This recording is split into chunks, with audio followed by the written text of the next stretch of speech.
Wait, share nyo to sa mga kids nyo. Alam nyo ba mga kapatid na 1400 years before, bago pa lang pinanganak si Jesus, may ginawa na ang Diyos para ipakilala siya. Hindi lang sa New Testament nagsimula ang story ng salvation. Sa Old Testament pa lang, inihayag na ito ng Diyos. Yun nga lang, karamihan sa atin, hindi ito napansin. Now, let me show you something amazing.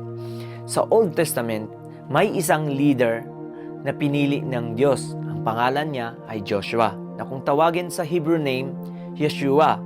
Now, fast forward sa New Testament, meron ring isang taong nagngangalan ng Yeshua sa Hebrew name, na kung tawagin mo sa English ay Jesus.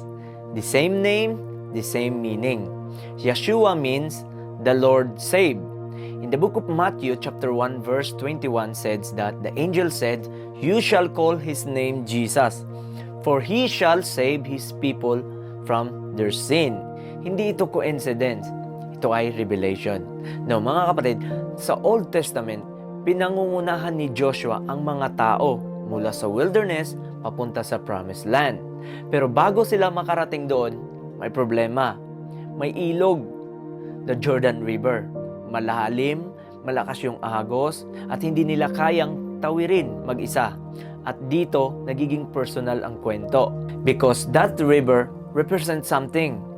It represents separation. Separation sa buhay na kanilang kinalalagyan at sa layuning itinakda ng Diyos para sa kanila. Just like us, gusto natin ng peace, gusto natin ng bagong simula, gusto natin ng purpose, pero may separation. May hadlang, may kasalanan, may brokenness, and we cannot cross on our own. Hindi sinabi ni Joshua na, lumangoy kayo, languyin nyo. Hindi rin sinabi ni Joshua na gumawa tayo ng barko para tawirin yung ilog. But God told to Joshua, step forward in faith.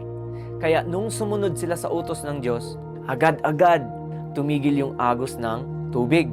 Kaya nagkaroon sila ng daan at nakatawid sila.